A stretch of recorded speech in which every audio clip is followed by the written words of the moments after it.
Principalmente você, meu amigo, minha amiga, que ainda não tem base, está estudando processo civil pela primeira vez, reveja a aula, né? Repita, não tem problema nenhum, até isso ficar sedimentado na sua cabeça. Tudo, lembre-se, tudo que é novo é mais difícil. Então, tenha paciência, dê ao seu cérebro a oportunidade de ficar sempre relembrando esses pontos importantes para você dominar o nosso processo civil. Vem comigo, vem aqui para o nosso slide, que eu vou abrir com vocês agora, pessoal, o quinto ponto. Nós estamos aqui no quarto ponto. Vamos analisar agora no quinto ponto da nossa aula de hoje, aula extremamente frutífera para você, os critérios de competência. Os critérios de fixação. Fixação de competência.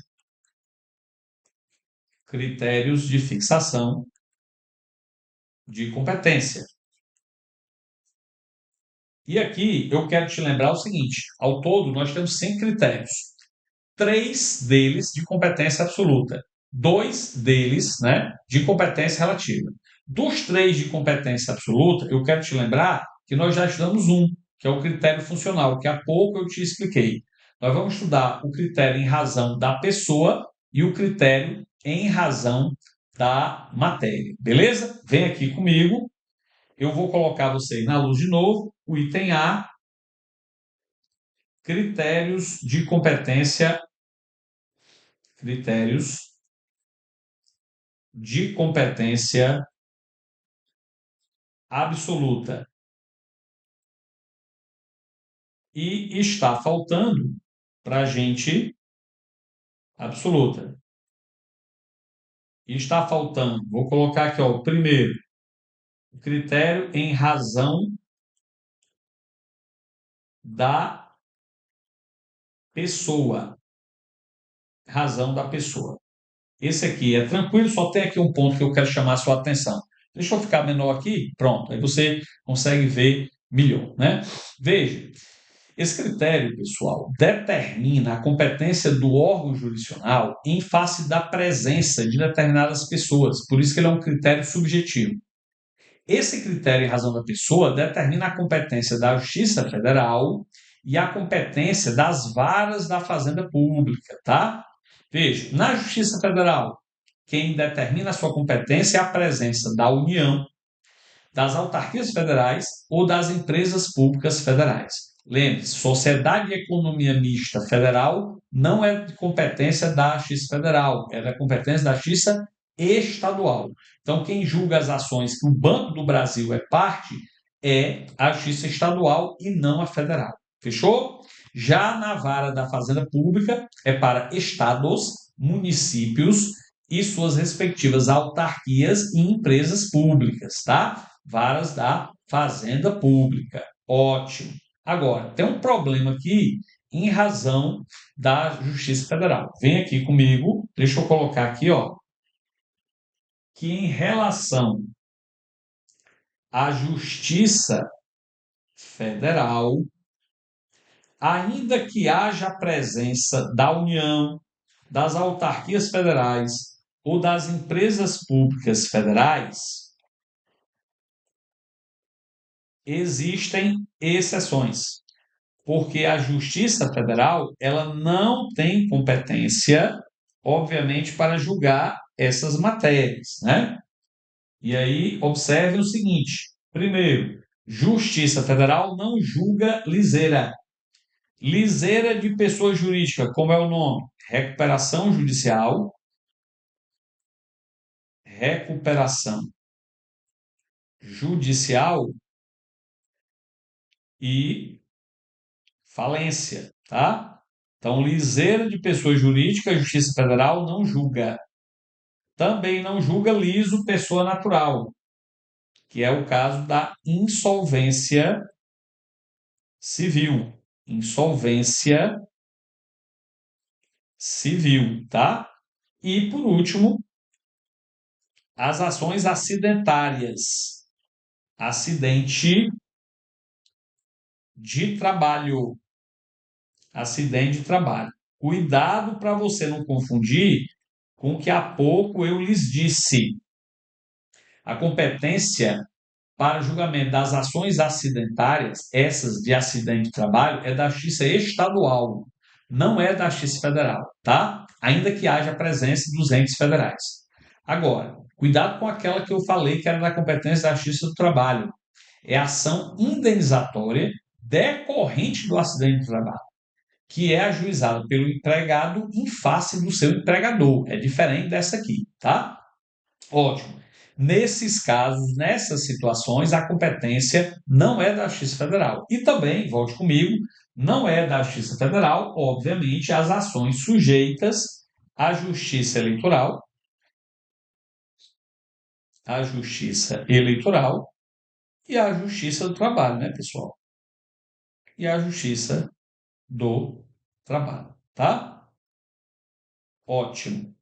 Então, nesse caso aqui, competência em razão da pessoa, já explicado. Vamos para a segunda, competência em razão, competência absoluta, né? Segundo critério, vem comigo. Segundo critério de competência absoluta, deixa eu colocar aqui, o segundo critério é o critério em razão da matéria, em razão da matéria. E aqui, pessoal, cuidado, tá? Cuidado por quê? Porque o que vai fixar a competência do órgão jurisdicional é o conteúdo da ação, é o direito material discutido, é o objeto da ação que delineia a competência, beleza? Ótimo. Então, veja, no caso se a matéria a ser discutida é uma matéria, nesse caso, né, uma matéria inerente à relação de trabalho, a gente já viu que a competência é da Justiça do Trabalho. E aqui eu quero destacar para vocês alguns pontos polêmicos ainda dessa competência da Justiça do Trabalho que já foram pacificados nos tribunais superiores, tá? O primeiro ponto, primeira ação em destaque é ação de cobrança ajuizada por um profissional liberal em face do tomador de serviço. Ora, um profissional liberal, ele realiza um trabalho, pessoal, concorda? Então, por exemplo, um professor de cursinho, que não é empregado do curso, ele presta serviço ao curso. Então, o curso é o tomador de serviço e o professor do cursinho é, obviamente aqui, o prestador de serviço, né? Ele é um profissional autônomo. Nesse caso, ele tem direito a seus honorários. E se os honorários não forem pagos, ele deve ajuizar uma ação de cobrança. Para mim, é óbvio que essa ação de cobrança deveria ser ajuizada onde? Na Justiça do Trabalho, porque ele está realizando o trabalho. Mas não foi esse entendimento que prevaleceu. Nesse caso, o STJ, com a sua sanha julgadora, proferiu logo uma súmula dizendo que a competência é dele, STJ. Então, vem aqui comigo, por favor, tá? Vem aqui comigo, por favor, para que você veja o seguinte. Eu vou colocar aqui para você.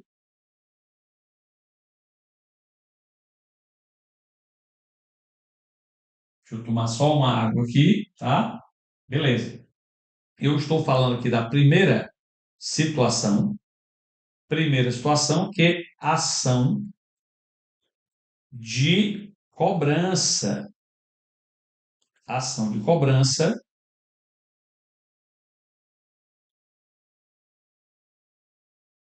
ajuizada por profissional liberal em face do tomador do serviço, em face do tomador do serviço. Nesse caso aqui, pessoal, existe a súmula 363 do STJ determinando que cabe à justiça a competência aqui, competência é da Justiça Comum Estadual. Justiça Comum Estadual. Estadual, beleza? E aí, perceba, a Justiça do Trabalho não suscitou conflito de competência, como eu acredito que ela deveria ter feito. E, obviamente, nesse caso, não havendo conflito de competência, firmou-se esse entendimento, a competência da Justiça Estadual. Né? Então, cuidado que isso ainda cai em prova, você se liga, tem uma súmula regulamentando e pacificando esse entendimento. Vamos para a segunda ação, que é aquela ação que a gente já comentou, a ação de indenização ajuizada pelo empregado em face do empregador decorrendo do acidente de trabalho. Essa ação, pessoal, o STJ sempre quis que fosse dele, né? STJ. Mas hoje existe, após a emenda constitucional 45, uma norma constitucional dizendo que é da competência da Justiça do Trabalho. Então ele não teve o desplante de sair com uma súmula, mas ele julgava de forma isolada que a competência era dele. O Supremo ficou esperando a ação da Justiça do Trabalho para suscitar o conflito de competência, coisa que nunca houve. E aí o Supremo, nesse caso, editou uma súmula vinculante para subordinar o STJ, a súmula vinculante número 22. Anote aí para depois você dar uma lida, atribuindo essa competência para a justiça, não esqueça, e a justiça do trabalho. Então, após a emenda constitucional, a competência por óbvio é da justiça do trabalho. O STJ não se deixou prorrogado. Ele disse o seguinte: beleza, Supremo, tem uma súmula vinculante dizendo que a competência é da justiça do trabalho para a ação indenizatória decorrendo do acidente do trabalho ajuizada pelo empregado em face do empregador. Mas eu te pergunto, Supremo, e se o empregado falecer? Se o empregado falecer, há sucessão. Se há direito de sucessão na história, a competência é da justiça estadual. E aí ele editou uma súmula, súmula 366, dizendo que era a competência da justiça estadual. O Supremo, posteriormente, mandou cancelar essa súmula. Hoje, o entendimento prevalente na visão do Supremo é que ações indenizatórias decorrentes do acidente do trabalho, sendo elas ajuizadas pelo próprio empregado ou por seus herdeiros, é da competência da Justiça do Trabalho, não esqueçam. Beleza? E por último, pessoal, ações possessórias. De novo, houve uma briga aqui, porque o STJ disse que a ação possessória sempre é da competência da Justiça Estadual. E note, as ações possessórias decorrentes do exercício do direito de greve obviamente de competência, são de competência da Justiça do Trabalho. Mas a Justiça do Trabalho não fez nada, cedeu tudo isso para o STJ. O Supremo não permitiu, editou uma súmula vinculante também, súmula vinculante 23, para dizer que a competência era da Justiça do Trabalho.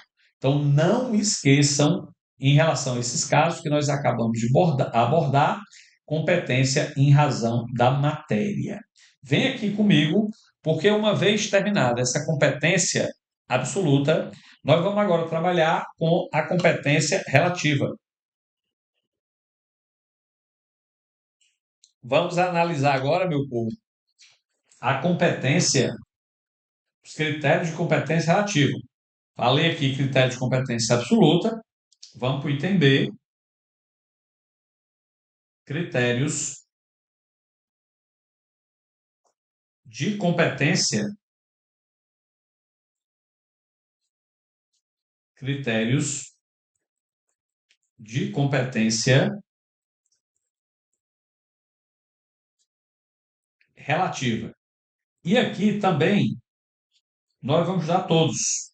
Vamos estudar, em primeiro lugar, o critério em razão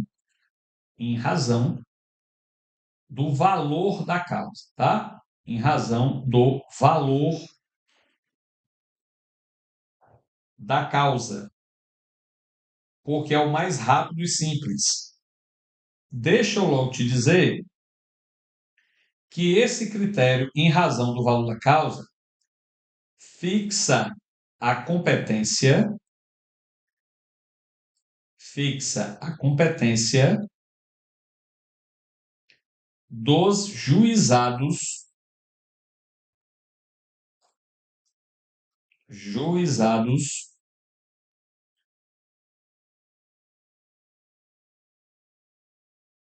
especiais.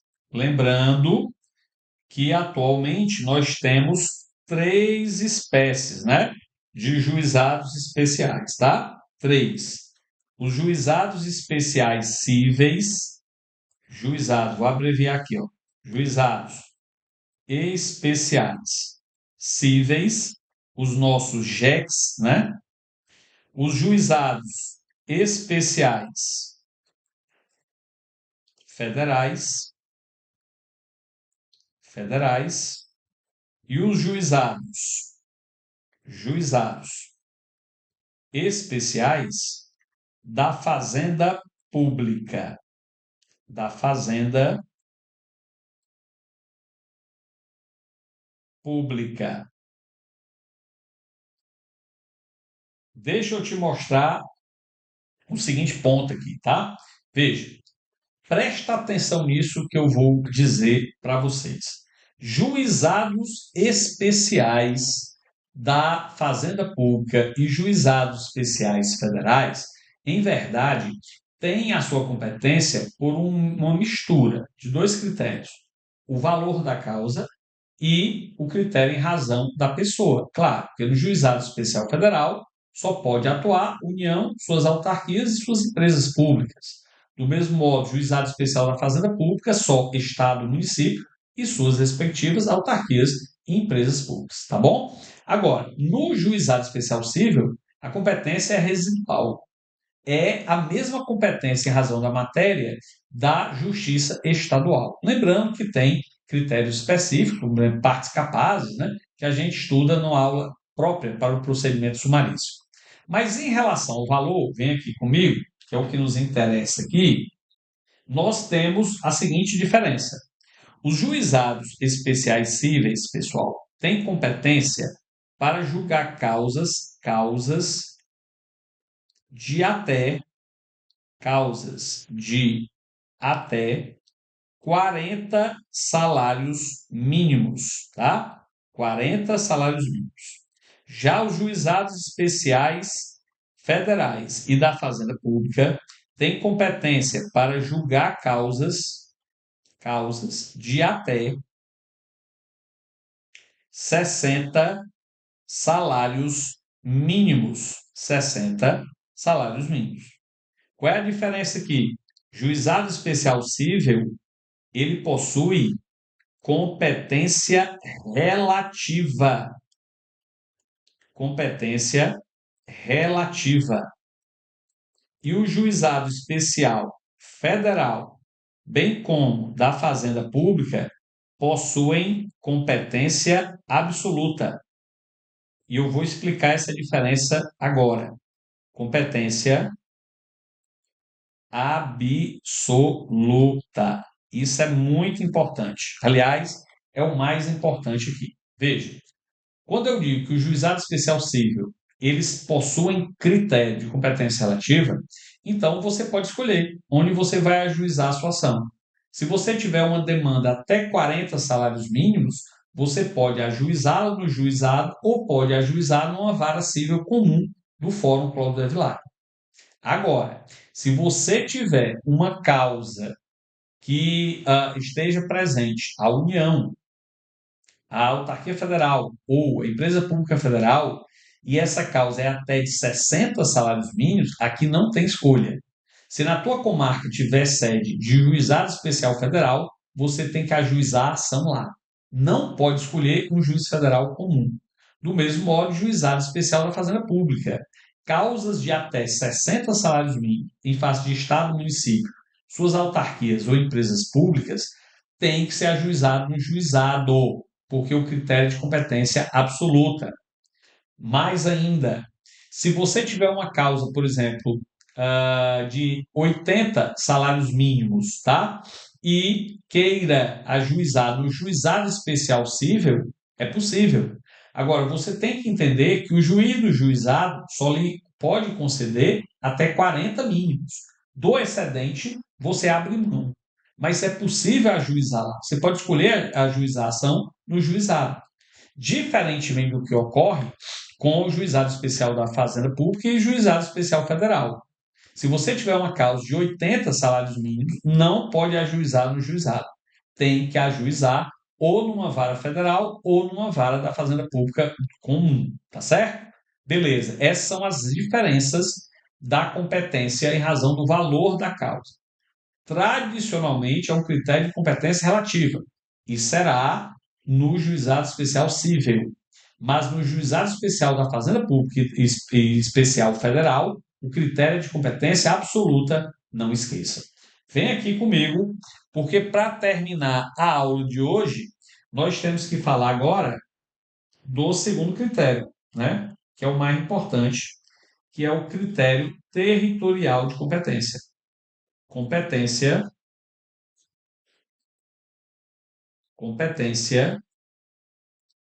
territorial.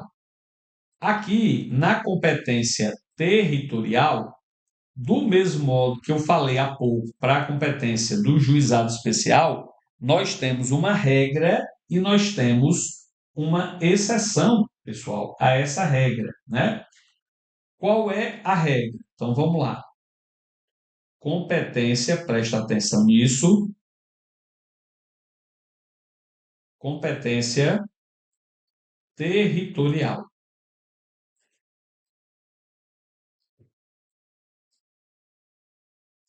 A regra,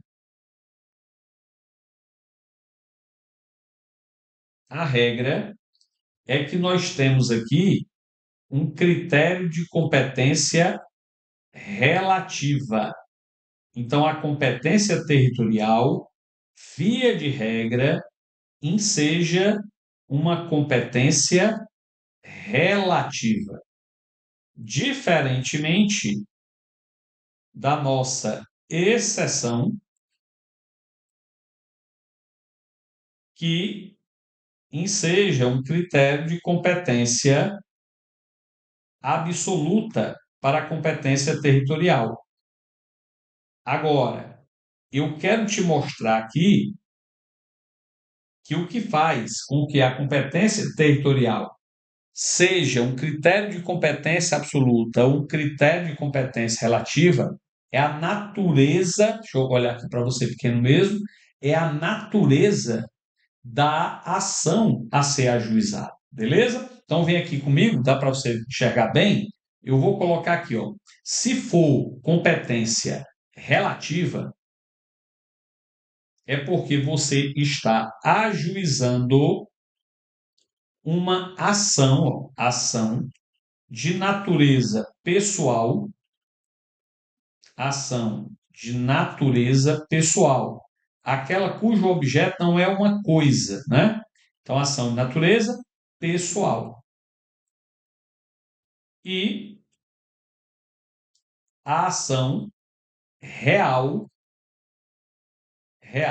ou seja, o objeto é uma coisa, res, sobre bem móvel. A coisa que você está buscando é um bem móvel. Nessas duas ações, lembrem-se, a competência territorial é um critério de competência relativa e, portanto, o foro competente, deixa eu apagar isso aqui, que não vai ficar no lugar como eu quero. Então, veja, o foro competente será o domicílio do réu. Não esqueça disso aqui, porque cai, despenca em prova. Domicílio do réu. Principalmente para você, meu amigo, minha amiga, que está se preparando para técnico ministerial e para técnico do TJ, técnico judiciário, que cai competência. Então, veja, nessas duas situações, ação de natureza pessoal, ação real sobre bem móvel, ação real mobiliária, o critério é de competência relativa e o foro competente, a comarca competente, é o domicílio do réu. Eu tenho que ajuizar a ação no domicílio do réu, tá? Lembrem-se que nessa situação aqui, como critério de competência relativa, ele pode ser modificado por vontade das partes, através do foro de eleição. Pode ser modificado em razão da conexão e da continência, não tem problema nenhum, né? Pode ser modificado, beleza? Nesse caso aqui, o juiz não pode conhecer de ofício, tem que depender de quem? Tem que depender do requerimento do réu ou do Ministério Público, tá? Se não for alegado no momento oportuno, que a preliminar de contestação preclui e a competência do juiz é prorrogada, como eu já expliquei para vocês. Porém, vamos agora para a exceção, que é quando o critério territorial de competência é um critério de competência absoluta. Vem comigo. Olha aí no nosso esquema. Veja, o critério, pessoal, territorial, ele será um critério de competência absoluta em duas ações. Então, preste atenção aqui. Também em duas ações. Em primeiro lugar, para as ações reais sobre bens imóveis, sobre bens imóveis. E, em segundo lugar, para as ações possessórias. Possessórias. Neste caso aqui, ó, em ambas as situações, o foro competente, o foro competente, foro competente é a comarca da situação da coisa. É a comarca onde onde o bem se localiza. O bem encontra-se localizado. Isso aqui é muito importante, mas merece uma explicação, né? Ficou, sinceramente, pessoal, horrível isso aqui, porque ficou tudo de vermelho. Vamos colocar aqui de outra cor, né? Para melhorar a tua situação. Foro competente é a comarca de localização, é a comarca de localização do bem. Pronto. Localização do bem. Para a gente terminar a aula, eu tenho algumas aqui considerações ainda a fazer. Vamos lá. Em relação às ações possessórias, não tem exceção. Toda e qualquer ação possessória segue essa regra aqui. A comarca competente é a comarca onde o bem estiver localizado, é a comarca de localização do bem. Então, se eu tenho aqui domicílio em Fortaleza, estou discutindo a posse de uma fazenda localizada em Juazeiro do Norte, com alguém que tem domicílio em Caucaia, não interessa. Nós temos que ajuizar a ação possessória lá em Juazeiro, porque é em Juazeiro que a fazenda está localizada. Beleza? Repito, para as ações possessórias não há exceção. Agora, para as ações reais sobre bens imóveis, cuidado aqui, porque há uma diferença de regime. Vem aqui comigo, porque eu vou abrir um novo slide para chamar a sua atenção para esse ponto. Atenção. Atenção para as ações reais sobre bens imóveis. Porque muita gente aprende errado ou incompleto, pelo menos na faculdade, né? E aí vocês ficam com essa dúvida depois. Se você não aprendeu isso em faculdade, eu acho até melhor, porque você já aprende o correto desde sempre. Então, note, ações reais sobre bens imóveis. Nesse caso, você vai ter a possibilidade de ter um critério de competência absoluta e vai ter a possibilidade de ter um critério de competência relativa. Vixe, professor, eu sempre achei que nesse caso só era possível esse critério ser de competência absoluta. É o famoso fórum Recitae. Eu não disse que você aprendeu errado, ou pelo menos de forma incompleta? Vamos aprender o correto. Vem aqui para o nosso esquema, eu vou até ficar pequeno aqui, para a gente se entender melhor. Você acompanha a explicação no momento que eu estou fazendo, tá? Então vamos lá. Ações reais sobre bens imóveis representam um critério, pessoal, de competência absoluta apenas se você for discutir um dos 5 direitos reais que a lei expressamente arrola. O primeiro deles é a propriedade. Você vai discutir nessa ação propriedade, opa, critério de competência absoluta. Propriedade, servidão, servidão é o direito real que a lei arrola. Direito de vizinhança, direito de vizinhança, divisão, divisão ou demarcação de terras, divisão ou demarcação de terras e por último, nunciação de obra nova, nunciação de obra nova, nunciação de obra nova. Percebam o seguinte, meus queridos e minhas queridas. Se você for discutir um desses 5 direitos reais, opa, tá aqui, ó. Um desses 5 que eu estou apontando aqui para você, o critério é de competência absoluta. Então você não pode escolher outro. Não há possibilidade de derrogação em fase de conexão ou continência.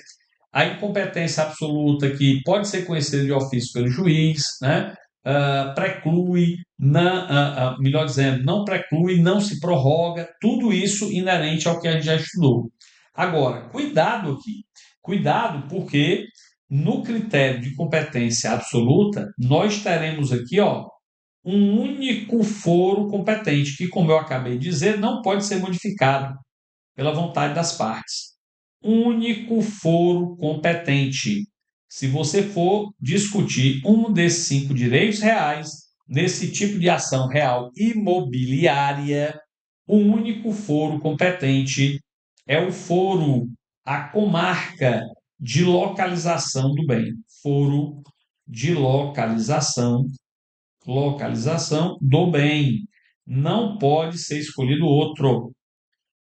Agora, se você for discutir numa ação real sobre bem imóvel, e é isso que eu quero mostrar para vocês, qualquer outro direito real diferente desse sim, por exemplo, eu vou dar só exemplos, tá? Exemplos.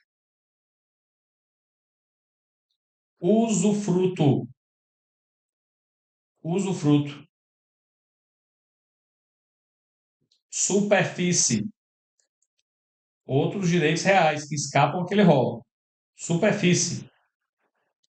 Laje, direito à laje. Então, note, outros direitos reais que escapam esse rol, o critério volta a ser de competência relativa. Então, se ele volta a ser de competência relativa, existe um foro competente, note, foro competente, não único, mas aqui preferencial. Preferencial. Em virtude da praticidade que isso representa, nós teremos, nesse caso, o foro de localização do bem como um foro, a comarca preferencial de ajuizamento da ação. Mas qual é o detalhe aqui? Não é o único foro competente. Vou até mudar aqui a cor para você entender bem. Como é um critério de competência relativa, pode esse foro pode ser modificado pela vontade das partes, pela vontade das partes, através daquele velho conhecido nosso das partes, o chamado foro de eleição, tá? O foro de eleição. Beleza? Cuidado aqui, pessoal. Cuidado aqui, deixa eu voltar aqui. Pronto. Então, veja, em relação às ações reais sobre bens imóveis, existem, portanto, duas possibilidades. Ser um critério de competência absoluta, quando você for discutir um desses cinco aqui, ó, direitos reais que eu expressamente arrolei. Quando você for discutir um outro direito real fora daquele rol, então o critério volta a ser de competência relativa, com todas as suas nuances, inclusive possibilitando a mudança através do foro de eleição. Beleza? E para fechar a aula de hoje, eu quero te lembrar que, apesar do foro de eleição dizer respeito a um critério de competência relativa, o juiz, presta atenção nisso, o juiz não pode conhecer de ofício, como a gente já viu, a incompetência relativa. Não pode. E continua não podendo, pelo amor de Deus. Mas o juiz pode conhecer de ofício a abusividade da cláusula do foro de eleição. Repito, o juiz pode conhecer de ofício a abusividade da cláusula do foro de eleição. E aí, cuidado aqui, porque é o seguinte: ele pode conhecer de ofício da abusividade, levando em consideração dois fatores. Primeiro fator, até a citação do réu, presta atenção nisso, até a citação do réu, ele pode conhecer de ofício essa abusividade, independentemente de requerimento do réu. Mas se o réu já foi citado nos autos, ele só pode conhecer se o réu assim o requerer. Beleza? Cuidado, então, em relação a essa última sistemática. Com isso, pessoal, nós terminamos a aula de hoje. Força aí nos estudos, contem conosco e não nos esqueçam de nos seguir nas redes sociais, Instagram e principalmente no canal do YouTube. Basta você seguir lá, prof.nilmar de Aquino. Fechou? Forte abraço, fiquem todos com Deus. Excelente estudos.